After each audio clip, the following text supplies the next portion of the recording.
Hello বন্ধুরা, কেমন আছো সবাই? আশা করছি সকলেই অনেক ভালো আছো।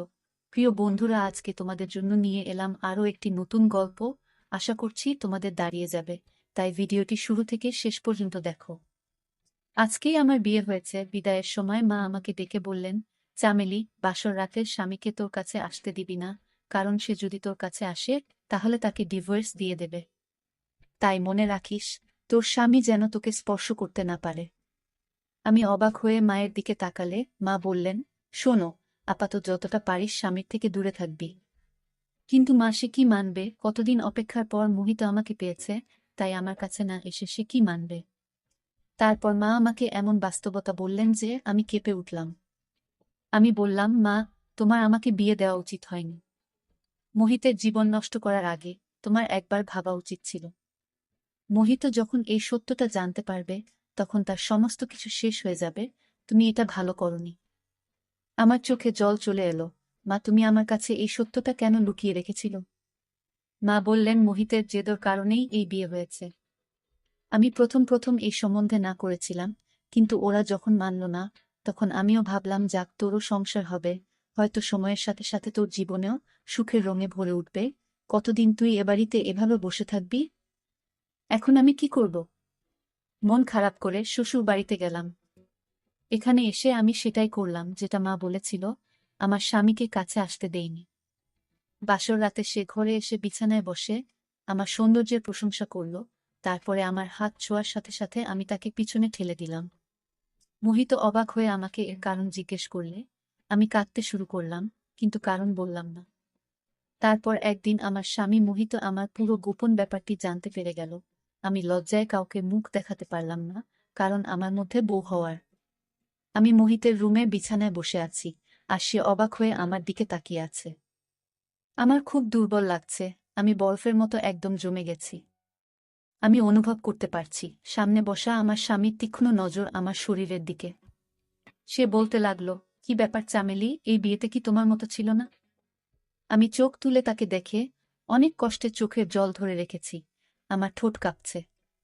মোহিত আমাকে খুব কড়া এবং রাগী শব্দে এর কারণ জিজ্ঞেস করল, কিন্তু আমি চাইলেও আসল কারণ বলতে পারছি না। সে আবার গম্ভীর স্বরে আমাকে জিজ্ঞেস করল, চামেলি, তোমাকে কিছু জিজ্ঞেস করেছি তো?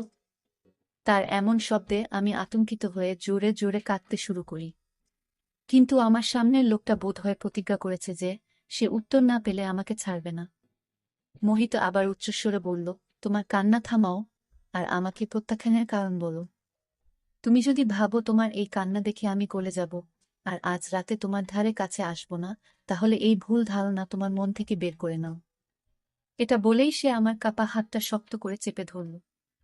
আমি হাতটা টেনে নেওয়ার চেষ্টা করতেই সে আমার আরো কাছে এসে বলল, চামেলি, তুমি কি আমার পরীক্ষা নিচ্ছ? আমি কি অন্যায় করেছি যে তুমি এভাবে আমার থেকে দূরে সরে যাচ্ছ? আমাকে তোমার কাছেও আসতে দিচ্ছে না। আজ আমাদের বাসর রাত।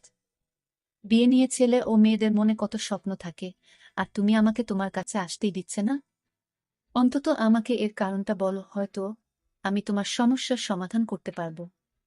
চামেলি, আমি কোনো দেবদূত না যে মেয়েটি আমার জন্য সব দিক দিয়ে বৈধ। আমি কি কেবল তাকে দেখি থাকবো? আমি অনেক কষ্টে এই সময় পার করেছি। আমি সবসময় তোমার সঙ্গে স্বপ্ন দেখেছি। ধীরে ধীরে মোহিতের কথা বলার ধরন মোহনীয় হয়ে উঠতে শুরু করে। সে আমার মুখের উপর ঝুলে থাকা চুলের দিকে নেশা নেশা চোখে তাকিয়েছিল, আর আমার বুক ধুকধুক করছিল। আজ তাকে যত মরিয়া মনে হচ্ছে, তাকে থামানো আমার পক্ষে খুব কঠিন। কিন্তু আমি অসহায়। আমার মা আমাকে যে কথা বলেছে তা যদি মোহিত জানত, তবে আমাকে ডিভোর্স দিয়ে দিত। মোহিত আমাকে মুখ দেখার জন্য একটি সোনার চেইন দিল।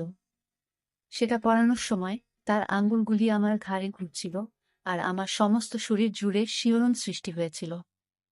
আমি তাড়াতাড়ি তার হাত ঠেলে দিয়ে আমিও পিছনে সরে এসে বললাম, মোহিত, আমাকে বোঝার চেষ্টা করো, প্লিজ, আমাকে 1 মাস সময় দাও। আমি অনুনয় বিনয় করেছিলাম, কিন্তু মোহিতের নেশা চড়েছিল। সে কিছু শোনার মুডেই ছিল না। সে বলল, আমাকে কারণটা বলো, না হলে আমি জোর খাটাবো। তোমার কাছ থেকে আমার অধিকার আদায় করে নিলেও তুমি আমাকে কিছুই বলতে পারবে না।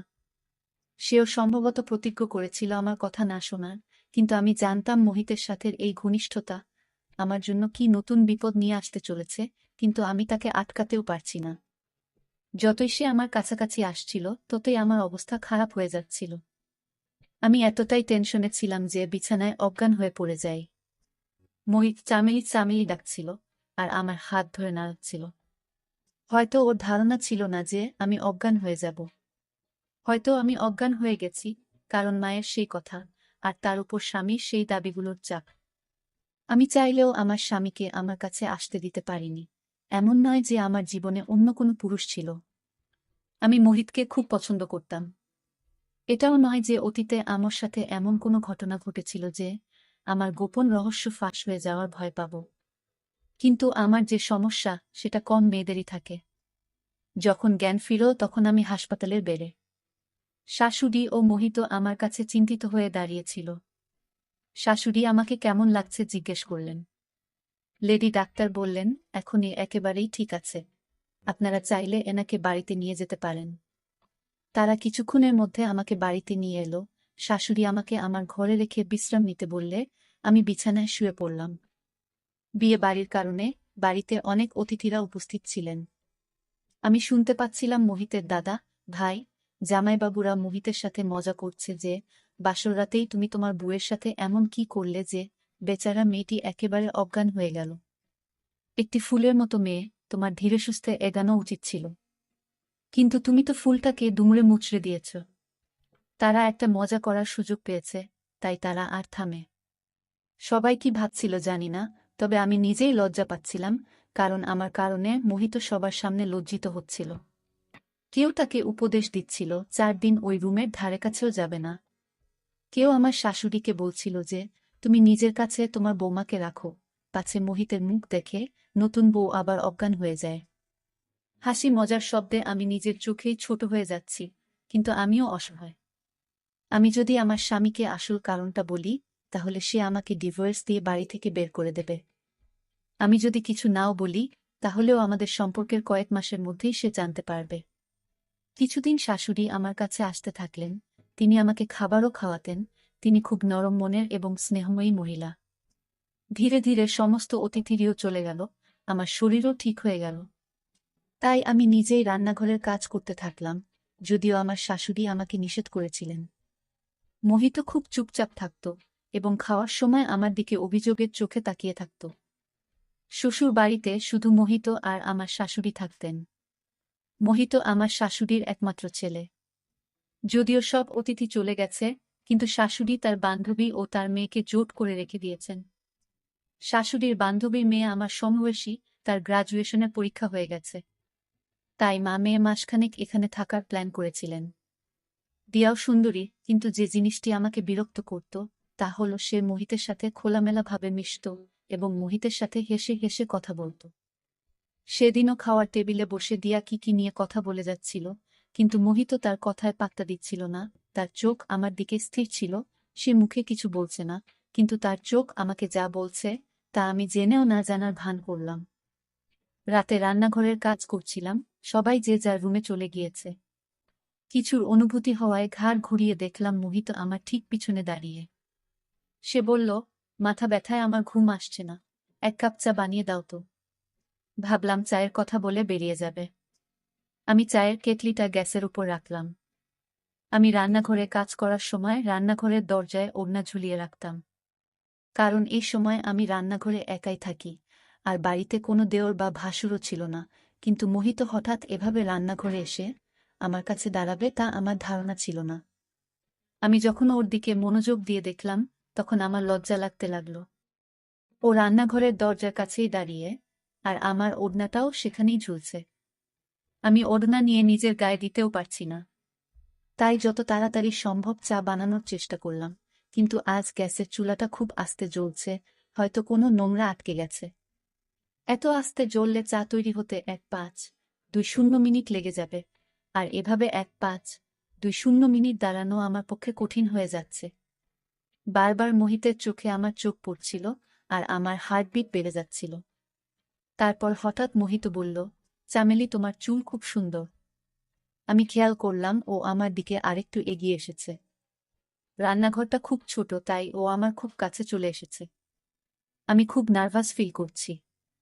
ও আমার সামনে দাঁড়িয়ে আমার মুখের দিকে তাকিয়ে বলল, জানো, আমি তোমাকে আমার বন্ধুর বিয়েতে প্রথম দেখেছিলাম। যতক্ষণ আমি বিয়ের অনুষ্ঠানে ছিলাম, আমার চোখ সবসময় তোমার দিকেই স্থির ছিল। সেখানেই আমি মনে মন তোমাকে ভালোবেসে ফেলি। তখন থেকে তোমার সাথে সম্বন্ধ ঠিক না হওয়া পর্যন্ত আমি কোনোমতেই শান্তি পাচ্ছিলাম না। এই বলে মোহিত আমার আরও কাছে চলে এলো, আর আমি পিছিয়ে সেলফে গিয়ে ঠেকলাম। মোহিত, প্লিজ সরো। আমাকে আমার ওড়না নিতে দাও বলে আমি আমার কপালের ঘাম মুছলাম। মোহিত বলল, এখানে অপর কেউ নেই যার থেকে তোমাকে নিজেকে লুকাতে হবে। মোহিত আমার আরও কাছে এসে আমার কোমর ধরে আমার ঘাড়ে ঠোঁট রাখল ওর গরম নিঃশ্বাসে। আমি গলে যেতে লাগলাম। আমার অবস্থা আরও খারাপ হতে লাগল। আমার মুখ ওর কবজায় নেওয়ার আগেই আমি ওকে পিছনে ধাক্কা দিয়ে রান্নাঘর থেকে বেরিয়ে তাড়াতাড়ি আমার রুমে গিয়ে দরজা বন্ধ করে দিলাম। আমি কিভাবে মোহিতকে থামতে পারি? সে আমার স্বামী এবং আমাকে ভালোবাসে। সে তার বন্ধুর বিয়েতে আমাকে দেখে আমাদের বাড়িতে সম্বন্ধ পাঠিয়েছিল। আমার মা প্রথমে এই সম্বন্ধে রাজি হননি, কিন্তু মোহিত সম্বন্ধ নিশ্চিত না হওয়া পর্যন্ত আমাদের বাড়ির চৌকাঠ ছাড়েনি। আর আজ এত অপেক্ষার পর সে আমাকে স্ত্রী হিসেবে পেয়েছে, কিন্তু সে আমাকে তার মন ভরে ভালোবাসতেও পারেনি, কারণ আমি তাকে অনুমতি দেইনি। সে তো তার জায়গায় ঠিকই ছিল, কিন্তু আমি সেই এক সমস্যায় আটকে ছিলাম। সে আমার জন্য সমস্যা হয়ে দাঁড়িয়েছিল। টেনশনে আমি কাঁদতে লাগলাম। আমি পাথর না, এটা একটা স্বাভাবিক সম্পর্ক। মোহিত যতটা আমার ভালোবাসা এবং সঙ্গ পাওয়ার জন্য ব্যাকুল ছিল, আমিও ততটাই তার সঙ্গ পাওয়ার জন্য আকুল ছিলাম। মনে হতো আমি সমস্ত কথা ভুলে তার বুকের মধ্যে লুকিয়ে পড়ি, কিন্তু আমার অসহায়ত্ব আমাকে আটকে রেখেছে। কাঁদতে কাঁদতে কখন ঘুমিয়ে পড়েছি জানি না। সকালে যখন ঘুম থেকে উঠলাম, মোহিত অফিসে চলে গেছে। আমি মোহিতের এত তাড়াতাড়ি অফিসে যাওয়ার কারণ জিজ্ঞেস করলে শাশুড়ি বললেন, তিনি জানেন না, হয়তো অফিসে কিছু জরুরি কাজ আছে। আমার মনে পড়ল আমি সারারাত রুম দরজা ভিতর থেকে বন্ধ রেখেছিলাম। সম্ভবত মোহিত ডাইনিংয়ের সোফায় ঘুমিয়েছে। তার ব্যাগ জামাকাপড় তো রুমেই। বুঝলাম মোহিত অফিসে যায়নি, বাড়ি থেকে কোথাও একটা চলে গেছে। এখন আমার মোহিতের চিন্তা হতে লাগল। জানি না সে কোথায় গেছে, হয়তো সে আমার উপর রাগ করেছে। এইসব চিন্তাতেই সারাদিন কাটালাম। সন্ধ্যার দিকে মোহিত এসে সোজা ঘরে চলে গেল। তারপর থেকে মোহিত আমার সাথে কথা বলা একেবারেই বন্ধ করে দিল। সে আমার দিকে তাকায়ও না। একবার আমি তার অফিসের কাপড় ইস্ত্রি করতে শুরু করলে সে আমার হাত থেকে কাপড় ছিনিয়ে নিয়ে বলল, আমার কাজ করার দরকার নেই। সে তার জামাকাপড় দিয়াকে দিয়ে দিল। নাস্তার কথাও তাকেই বলল। আমি অস্থির বোধ করছিলাম। সম্ভবত আমার প্রতি মোহিতের ব্যবহার ঠিকই ছিল, কতক্ষণ সে আমার সাথে ভদ্র থাকতে পারে। কিন্তু আমার জীবন বেরিয়ে যাচ্ছিল যখন আমি দিয়াকে তার পিছন পিছন ঘুরতে দেখলাম। সে আনন্দের সাথেই মোহিতের সব কাজ করে দিচ্ছিল। আমি অবাক হয়ে দেখতাম যে মোহিত সন্ধ্যায় যখন অফিস থেকে ফিরত, দিয়া নববধূর মতো সেজে দরজায় দাঁড়াত। মোহিত ভেতরে এলে দিয়া দৌড়ে তার কাছে যেত, হেসে তাকে হ্যালো বলে তার হাত থেকে ব্যাগটি নিয়ে যেত। যেগুলো আমার দায়িত্ব ছিল সেগুলো খুশি হয়ে দিয়া পূরণ করত। আর আমার মধ্যে যেন আগুন লেগে যেত। কিন্তু আমি কী বা করতে পারি, কারণ মোহিত নিজেই তাকে এত গুরুত্ব দিচ্ছিল। সম্ভবত মোহিত আমার কাছে যা চাচ্ছিল তা আমি পূরণ করতে পারিনি। যদি বিষয়টা এতেই সীমাবদ্ধ থাকত তাহলে ঠিক ছিল। রাতে একবার যখন চোখ খুললাম, বাইরে ডাইনিং রুমে কথা বলার আওয়াজ শুনতে পেলাম। রুম থেকে বের হয়ে দেখলাম দুজনে হাসতে হাসতে কথা বলছে, আর সামনে 2 কাপ চা রাখা ছিল। আমাকে দেখে দিয়ার হাসি থেমে গিয়েছিল, কিন্তু মোহিত একেবারে নির্লিপ্ত হয়ে বসে দিয়ার সাথে এমনভাবে কথা বলতে থাকল যেন আমাকে নিয়ে তার কোনো চিন্তা নেই। আমি কাঁদতে কাঁদতে নিজের রুমে চলে এলাম। আমার জীবন ধীরে ধীরে নষ্ট হয়ে যাচ্ছে। কিন্তু আমি জীবনের সেই পর্যায়ে দাঁড়িয়ে যেখানে সামনে আগুন আর পিছনে খাদ। আমি যদি মোহিতকে সত্যিটা বলি, তাহলেও আমার সংসার নষ্ট হয়ে যেত। আর না বললে দিয়া নামের এই মেয়েটা আমার জায়গাটা নিয়ে নেবে। একজন নারী সবকিছু সহ্য করতে পারে, কিন্তু সতীনের দুঃখ নয়। আমার আর মোহিতের মধ্যে যা থাকুক, আমি চাই না দিয়া আমাদের মাঝে আসুক। তাই আমি শাশুড়িকে বললাম যে, দিয়া এখানে এসেছে অনেক দিন হয়ে গেল, সে কবে যাবে? যদিও দিয়ার মা চলে গেছে অনেক দিন হল। দিয়া এই বলে থেকে গেছে যে আমি আর কিছুদিন এখানে থাকতে চাই। শাশুড়ি বললেন, আমিও তাকে বলেছি যে, তুমি এসেছ অনেক দিন হয়ে গেল। এখন তুমি তোমার বাড়িতে যাও। সেও যেতে চায়, কিন্তু মোহিত তাকে যেতে দেয়নি। এটা শুনে আমার মনে হলো কেউ যেন আমার হৃদয় চেপে ধরেছে। মোহিত কেন তাকে যেতে দিতে চায় না? একবার রান্নাঘর থেকে বেরিয়ে দেখি দুজনে ড্রয়িং রুমে গল্প করছে। আমি দরজায় দাঁড়িয়ে যা শুনলাম তা আমার হুঁশ উড়িয়ে দিল। আগে জানতাম না যে দুজনের মধ্যে কি চলছে, কিন্তু আজ এই রহস্যের উপর থেকেও পর্দা সরে গেল। আমি এই ভুল ধারণার মধ্যে ছিলাম যে মোহিত আমাকে ভালোবাসে, কিন্তু বাস্তব হয়তো অন্য কিছু। কারণ আমি যা শুনেছিলাম তাতে বুঝতে পারলাম যে আমার স্বামী আমাকে ভালোবাসে না। এই বিয়েটা বোধহয় সে বাধ্য হয়ে করেছে, নইলে তো সে শুধু দিয়াকেই ভালোবাসত। আর দিয়াও এখানে থেকেছে শুধু তার কথায়। আমি কাঁদতে কাঁদতে আমার রুমে চলে এলাম। রাতের খাবারও খাইনি। আমার শাশুড়ি এসে জিজ্ঞেস করলেন, তুমি কেন খাবে না? আমি মাথা ব্যথার অজুহাত দিয়ে মাঝ রাত অবধি কান্নাকাটি করে কাটিয়ে দিলাম। রাত 2টার দিকে ড্রয়িং রুম থেকে ফিসফিস শব্দ আসতে লাগল। রুম থেকে বেরিয়ে এসে দেখি ড্রয়িং রুমের দরজা বন্ধ। ড্রয়িং রুমের জানালা দিয়ে তাকাতেই চমকে উঠলাম, দিয়া মোহিতের কোলে। চোখ বড়বড় হয়ে গেল এবং আমার শরীর কাঁপতে লাগল। আমি ঘামে ভিজে গেছি। ঈশ্বরকে ধন্যবাদ জানালাম যে আমি যা দেখেছি তা স্বপ্ন ছিল। আমি উঠে তাড়াতাড়ি ঘর থেকে বেরিয়ে ড্রয়িং রুমে গিয়ে দেখলাম মোহিত তার ল্যাপটপে কিছু কাজ করছে। আমি কাঁদতে কাঁদতে তার কাছে বসলাম। সে আমাকে দেখে কিছুটা বিরক্ত হয়ে জিজ্ঞেস করল, কি ব্যাপার, তুমি আবার কাঁদছো কেন? আমি বললাম, মোহিত, তুমি আজকের পর দিয়ার সাথে কথা বলবে না। আমার কথা শুনে প্রথমে সে কিছুক্ষণ আমার দিকে তাকিয়ে রইল, তারপর ল্যাপটপ বন্ধ করে বলল, কথা বলবো না কেন? আমি বললাম, তোমার মনে যদি দিয়াই ছিল তাহলে আমাকে বিয়ে করলে কেন? সে বলতে লাগল, আমি খুব ভুল করেছি যে আমি দিয়ার কদর না করে তোমাকে দেখে তোমার জন্য পাগল হয়ে তোমাকে বিয়ে করেছি। দিয়া আমাকে আগে থেকেই ভালোবাসতো আর আমাকে বিয়ে করতে চাইতো। এখন আমিও বুঝতে পেরেছি, তাই আমি দিয়াকে বিয়ে করতে চাই। এটা শুনে আমি একদম পাগল হয়ে গেলাম আর ফুপিয়ে ফুপিয়ে কাঁদতে কাঁদতে বললাম, তুমি এটা করতে পারো না। তুমি আমাকে এভাবে নষ্ট করতে পারো না। তোমাকে ছাড়া আমি মরে যাব। মোহিত, আমি তোমাকে খুব ভালোবাসি।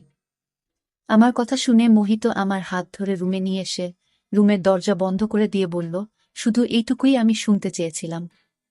আমি জানতাম তোমার মধ্যে হৃদয় আছে, তাই আমি দিয়াকে অনুরোধ করেছিলাম এই নাটকটা করতে। চামেলি, দিয়া আমার নিজের বোন। মায়ের বান্ধবীর কোনো সন্তান নেই, তাই মা দিয়াকে তাকে দিয়েছিলেন। এটা আমার জন্য একেবারে নতুন, আমি জানতাম না। তখন মোহিত বলল যে তুমি আমাকে দূরে ঠেলে দিয়েছিলে, যেটা আমাকে খুব কষ্ট দিয়েছে। আমি ভেবেছিলাম তুমি হয়তো অন্য কাউকে ভালোবাসো, তাই আমার থেকে দূরে থাকার অজুহাত খুঁজছ। আমি দিয়ার সাথে মিলে এই নাটকটি করেছি, আর আজকে তোমার অভিব্যক্তি আমাকে আনন্দ এবং শান্তিতে ভরিয়ে দিয়েছে। মোহিত আমার কাছে আসতে লাগল, এত কাছে যে সে আমাকে তার বুকে জড়িয়ে নিল। মোহিত মাতাল স্বরে বলল, চামেলি, তোমার মন থেকে সব ভয় দূর করে দাও। আমি তোমার স্বামী, আমি তোমাকে খুব ভালোবাসি, তোমাকে কখনোই কষ্ট দেব না। এবার আমি তাকে আর আটকাতে পারলাম না, কারণ আমি আমার ভালোবাসা প্রকাশ করে দিয়েছি। সারারাত এই ভয়ে কাটালাম যে যেদিন মোহিত আমার সত্যিটা জানবে সেদিনই হবে এই বাড়িতে আমার শেষ দিন। যাই হোক, আমার সঙ্গ পেয়ে মোহিত খুব খুশি। কিছু দিন পর দিয়াও ফিরে গেল।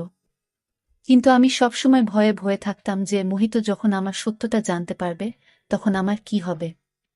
মাত্র কয়েক মাস হয়েছে আমাদের বিয়ে। একদিন খাওয়ার সময় আমার শাশুড়ি বলতে শুরু করলেন, মোহিত, যত তাড়াতাড়ি সম্ভব আমাকে নাতিপুতির সুখ বসো। তুই আমার একমাত্র ছেলে, আর আমি তাড়াতাড়ি দাদি হতে চাই। এই নির্জন বাড়িতে ছোট বাচ্চার কান্নার আওয়াজ। একটা শোনা মাত্রই আমার হাত থেকে প্লেট পড়ে গেল। আমি তাড়াতাড়ি প্লেটটা তুলে নিলাম। মোহিত আমার দিকে তাকিয়ে বলল, কি ব্যাপার চামেলি, তুমি টেনশনে আছো মনে হচ্ছে। আমি তাকে কি উত্তর দেব? আমি চুপচাপ রইলাম দেখে মোহিত হেসে তার মাকে সান্ত্বনা দিয়ে বলল, মা, এত তাড়া কিসের? তুমি তাড়াতাড়ি সুখবর পাবে, কিন্তু আমার শাশুড়ির যেন খুব তাড়া, এবং হয়তো তার তাড়া স্বাভাবিক। তার মাত্র 2টি সন্তান, তার মধ্যে দিয়াকে তিনি তার বান্ধবীকে দিয়েছিলেন, তার কাছে শুধু মোহিত ছিল। এই বাড়িটি বহু বছর ধরে ফাঁকা পড়ে আছে, সেজন্যই তার বাচ্চার খুব তাড়া। তার মায়ের বারবার পীড়াপিড়িতে মোহিত আমাকে একজন মহিলা ডাক্তারের কাছে নিয়ে গেলে তিনি অনেক টেস্ট লিখে দিলেন। আমি খুব অস্থির ছিলাম, এসব কিছু ঠিক হচ্ছিল না। আমি ভয়ে ভয়ে মোহিতকে বললাম, মায়ের বাচ্চা নেওয়ার এত তাড়া কেন? মোহিত আমার হাত ধরে বলল, চামেলি, বাচ্চা আমারও খুব পছন্দ। আমি শুধু চাই সৃষ্টিকর্তা যেন আমাকে একসাথে 2টো বাচ্চা দেন। মোহিতের 2টি সন্তানের কথা আমার হৃদয়কে নাড়া দেওয়ার জন্য যথেষ্ট। আমার মা আমাকে যে সত্যিটা বলেছিলেন, আমি জানতাম আমি মোহিতকে এই সুখ কখনো দিতে পারব না, আর যেদিন মোহিত এটা জানবে সেদিনই হবে এই বাড়িতে আমার শেষ দিন। সে কখনই আমাকে এটার সাথে মেনে নেবে না। তারপরে আল্ট্রাসাউন্ড করার সময় যেভাবে ডাক্তার একবার আমার মুখের দিকে একবার আল্ট্রাসাউন্ড স্ক্রিনের দিকে তাকাচ্ছিল, তাতে যেন আমার আত্মা আমার শরীর থেকে বেরিয়ে যাচ্ছিল। আমার চোখ থেকে অশ্রু ঝরতে লাগল। আমি ডাক্তারকে অনুরোধ করলাম আমার স্বামীকে এই সম্পর্কে কিছু না বলার জন্য। কিন্তু তিনি বলতে লাগলেন, আমাদের এই ক্ষমতা নেই, আর আমি না বললেও অন্য কোনো আল্ট্রাসাউন্ডের লোক এই কথা বলবে, তুমি বেশিক্ষণ লুকিয়ে রাখতে পারবে না। সবচেয়ে ভালো হয় তুমি নিজেই তোমার স্বামীকে সত্যিটা বলো। আমি তাকে অনুনির্বিনয় করতে লাগলাম যে আমার সংসার ভেঙে যাবে, কিন্তু হয়তো আমার কপাল খারাপ। রিপোর্ট মোহিতের কাছে পৌঁছে গেল। লেডি ডাক্তার রিপোর্টটা দেখার সাথে সাথে আমাকে অবাক চোখে দেখতে লাগলেন। আর তিনি মোহিতকে আমার রিপোর্টের সব সত্যিটা বলে দিলেন। আমি পাথরের মতো চেয়ারে বসে রইলাম, মোহিত আমার সত্যিটা জেনে গেছে। মোহিতের বদলে যাওয়া চেহারা দেখে আমার জীবন বেরিয়ে যাচ্ছিল। বাড়ি যেতেই আমার শাশুড়ি যখন মোহিতকে আমার রিপোর্ট সম্পর্কে জিজ্ঞাসা করলেন, মোহিত বলল যে ডাক্তার এখনো কিছু বলেনি। আমি এই কথা শুনে কিছুটা স্বস্তি অনুভব করলাম, কারণ শাশুড়ি জানলে আমাকে হাত ধরে বাড়ি থেকে বের করে দিতেন। আমি চুপচাপ আমার রুমে চলে এলাম। এখন অস্থিরতায় আমার জান বেরিয়ে যাচ্ছিল। জানি না মোহিত রুমে এসে আমাকে কি শাস্তি শোনাবে। মোহিত যখন রুমে এলো, তখন তার চোখ লাল। আমার বুক ধুকপুক করছে, আমার চোখ থেকে অবিরাম অশ্রু বয়ে যাচ্ছিল। সে এসে আমার কাছে বসে চুপচাপ কিছুক্ষণ আমার দিকে তাকিয়ে রইল। সে মুখে তো কিছুই বলল না, কিন্তু তার চোখ যেন অনেক কিছু বলছে যে, কেন তুমি আমার কাছ থেকে এত বড় একটা কথা লুকালো। আমার চোখ থেকে অবিরাম অশ্রু ঝরতে থাকল, আমি নিজেকে ভাগ্যের হাতে ছেড়ে দিয়েছি। কিছুক্ষণ পর মোহিত বলতে লাগল, শুধু একটা কথা বলো চামেলি, তুমি কি এটা আগে থেকেই জানতে? আমি নাতে মাথা নেড়ে বললাম, আমার মা বিয়ের রাতে আমাকে এই কথা বলেছিল, তাই আমি তোমাকে আমার কাছে আসতে দিতাম না, যাতে সত্যটা জানার পর তুমি আমাকে ডিভোর্স না দাও। এই বলে আমি কাঁদতে লাগলাম। সে বলল, চামেলি তুমি এটা ভালো করনি। তুমি জানো আমি আমার মায়ের একমাত্র সন্তান, যদি তোমার মা সত্যিটা জানতো, তাহলে আমাদেরকে অন্ধকারে রেখে অন্যায় করেছেন। এই কথা বলেই মোহিত ঘর থেকে বেরিয়ে গেল, সারা রাত আর রুমে আসেনি। বিয়ের রাতে মা কাঁদতে কাঁদতে আমাকে বলেছিলেন যে জন্ম থেকেই আমার মধ্যে জরাজু নেই, আমি কখনই মা হতে পারব না। 5 বছর বয়স পর্যন্ত আমার পিরিয়ড হয়নি দেখে আমার মা টেনশনে ছিলেন। আমার 6 বছর বয়সেও যখন পিরিয়ড হলো না, তখন তিনি আমাকে একজন মহিলা ডাক্তারের কাছে নিয়ে যান, যেখানে আমার আল্ট্রাসাউন্ড হয়েছিল, কিন্তু মা তখন আমার কাছ থেকে এই সত্যটা লুকিয়ে রাখেন। তিনি শুধু বলেছিলেন আমার মধ্যে সামান্য ঘাটতি আছে, যা সময়ের সাথে সাথে পূরণ হয়ে যাবে, এবং আমি স্বাভাবিক হয়ে যাব। আমিও এটা ভুলে গিয়ে নিজের জীবন নিয়ে মগ্ন ছিলাম, কিন্তু বিয়ের রাতে মা আমাকে এই সত্যটা বলেন, এবং সঙ্গে আমাকে এটাও বলেছিলেন যতটা সম্ভব মোহিতের থেকে দূরে থাকতে, কারণ সে যদি তার সাথে সম্পর্ক করে, স্পষ্টতই কিছুদিন পরে বাচ্চার কথাও বলবে, এবং এর জন্য যখন তোকে ডাক্তারের কাছে নিয়ে যাবে, তখন তারাও এই সত্যটা জেনে যাবে। আর আজকে সেই দিনটি এসে গেছে। মোহিতের কাছে আমার রহস্য প্রকাশ পেয়ে গেছে। আমি অঝরে কাঁদছিলাম, কিন্তু সে একবারও আমার চোখের জলে মুছিয়ে দিতে আসেনি। সকালেই বুঝতে পেরেছি আমাকে নিয়ে কি সিদ্ধান্ত হতে চলেছে। সকালে যখন ঘর থেকে বেরোলাম, তখন মোহিত ওর অফিসে চলে গেছে। সারাটা দিন অস্থিরভাবে কাটিয়েছি, বাড়িতে ফিরে এসেও ওর মুখে বিষণ্ণতার ছাপ। সে হাতে রিপোর্টগুলো নিয়ে শাশুড়ির সামনে রাখে। আমি ভয়ে মরে যাচ্ছিলাম, কিন্তু জানতে পারলাম আমার শাশুড়ি সম্পূর্ণ নিরক্ষর। তিনি বললেন, মোহিত, আমি এসব রিপোর্টও কি বুঝি, এতে কি লেখা আছে সেটা আমাকে বল। মোহিত বলল, মা, আমি তোমাকে কখনো বংশধর দিতে পারবো না, সন্তান জন্মানোর ক্ষমতাই আমার নেই, আমার কোনোদিন সন্তান হবে না। এই বলে মায়ের কোলে মাথা রেখে সে কাঁদতে লাগল। শাশুড়িকে জড়িয়ে ধরে আরও বলল, দয়া করে আমাকে সন্তানের জন্য আর জিজ্ঞেস করবে না। আমি তোমাকে সবকিছু দিতে পারি, কিন্তু সন্তান কোনোমতেই না। এসব শুনে আমার গায়ের রং ফ্যাকাশে হয়ে গেল। মোহিত সবকিছু নিজের উপরে নিয়ে আমাকে সবকিছু থেকে মুক্তি দিয়ে দিল। আমার শাশুড়িও কাঁদছেন, আর আমি হতবাক হয়ে আমার স্বামীর দিকে তাকিয়ে রইলাম যে এটা পুরুষের কোনো রূপ, যেটা মোহিতের রূপে আমার সামনে। আমার শাশুড়ি কিছুক্ষণ কান্নাকাটি করে তারপরে তিনি বললেন, চিন্তা করিস না মোহিত, অনাথ আশ্রম থেকে একটা বাচ্চা নিয়ে আসিস, আর আমরা নিজের মনে করে তাকে মানুষ করব। কিন্তু তুই মন খারাপ করিস না, আমি আর কখনো তোকে সন্তান নিতে বলবো না। রুমে এসে মোহিত প্রাণহীন মানুষের মতো শুয়ে পড়ল। আমি তার কাছে গিয়ে তার পা ধরে কাঁদতে কাঁদতে বললাম, তুমি একই করলে? আমার ত্রুটিগুলো নিজের মাথায় নিয়ে নিলে। সে আমাকে হাত ধরে তার কাছে বসিয়ে বলল, স্বামী স্ত্রী একে অপরের অঙ্গ এবং আমাদের নিজেদের ত্রুটিগুলো মেনে নিতে হয়। তুমি আমার, তোমার ত্রুটি আমারও ত্রুটি এবং তোমার গুণ আমারও গুণ। আমি বলছি না যে এসব আমার কাছে সহজ ছিল, কিন্তু আমি তোমাকে ছেড়ে থাকতে পারব না। এইসবে তোমার কোনো দোষ নেই। এই বলে মোহিত আমাকে বুকে জড়িয়ে ধরল। আমি পৃথিবীর সবচেয়ে ভাগ্যবান মহিলা যে মোহিতের মতো স্বামী পেয়েছে। আজ আমাদের বিয়ের 5 বছর হয়ে গেছে। দিয়ারও বিয়ে হয়ে গেছে, আর সে যমজ সন্তানের জন্ম দিয়েছে। একটি ছেলে দিয়া আমাকে এবং মোহিতকে দিয়েছে। আমি আনন্দের সাথেই দিয়ার ছেলেকে নিজের করে নিয়েছি। এখন মোহিত এবং আমার শাশুড়িও খুব খুশি। ওই বাচ্চার জন্য এখন মনে হচ্ছে আমাদের পরিবার পরিপূর্ণ। ধন্যবাদ বন্ধুরা গল্পটা শোনার জন্য।